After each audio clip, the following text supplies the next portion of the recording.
πάσα η σωστή από τον Ιμπαγάσα, είτε προς τον άξονα είτε προς τις πτέρυγες. Και δημιουργεί και το βλέπουμε να το κάνει σε αυτή την περίπτωση τώρα. Πάσα για τον Φετφατζίδη. Το σούτ από το Μήτρογλου γκολ. Δεν έκανε τα πιο εύκολα νωρίτερα ο Μήτρογλου και κάνει τελικά το δύσκολο, αλλά αυτό δεν έχει καμία απολύτως σημασία. Σημασία έχει για έναν παίκτη να μπορεί να μην χρειαστεί να χαρακτηριστεί μοιραίος. Και δείτε με ποιον ακριβώς τρόπο ένα πάρα πολύ ωραίο τεχνικό σούτ, ζυγισμένο σούτ στην άλλη γωνία, εκεί όπου ο Ελευθερόπουλος δεν μπορεί ασφαλώς να κάνει απολύτως τίποτα. Είδατε και τον πανηγυρισμό του Βαλβέρντε. Πολύ όμορφο γκολ στο 59. Στον Κομπαγιάση που προσπαθεί να βάλει την μπάλα κάτω, δίνει για τον Σολτάνη, βγήκε ο Νικοπολίδης, τον ανέτρεψε, έχω την εντύπωση, έδωσε πέναλτι, το έδωσε στα Σταδόπουλος, ναι. Ευκαιρία του για να ισοφαρίσει εδώ. Ο Σολτάνη τσιμπάει την μπάλα, πράγματι τον κρεμίζει ο Νικοπολίδης, δεν υπάρχει καμία αμφιβολία. Περίπτωση πέναλτι και ευκαιρία για τον Ηρακλή να ισοφαρίσει. Με το Σολτάνη να κερδίζει το πέναλτι από τον τερματοφύλακα του Ολυμπιακού.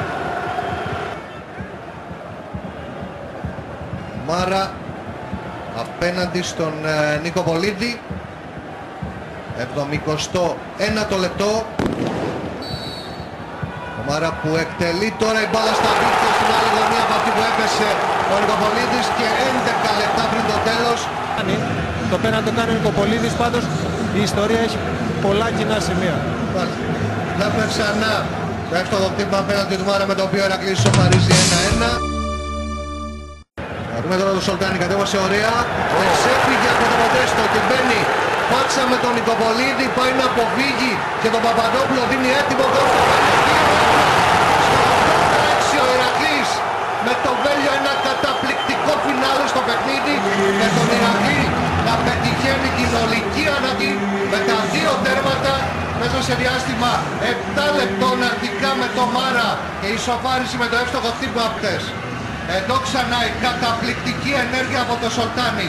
Όλα τα λεπτά ο τρόπος με τον οποίο ο Γαλλοαλγερινός απέφυγε δύο αντιπάλους και έδωσε το έτοιμο γκολ στο Βέλιο για το 2-1 στο 86. Αριστεροπόδαρος κάνει δύο φορές προσποίηση με το δεξί. Ρίχνει η πρώτη προσποίηση, αφήνει το Μοντέστο να καρφώνεται στο έδαφος, γιατί ο Μοντέστο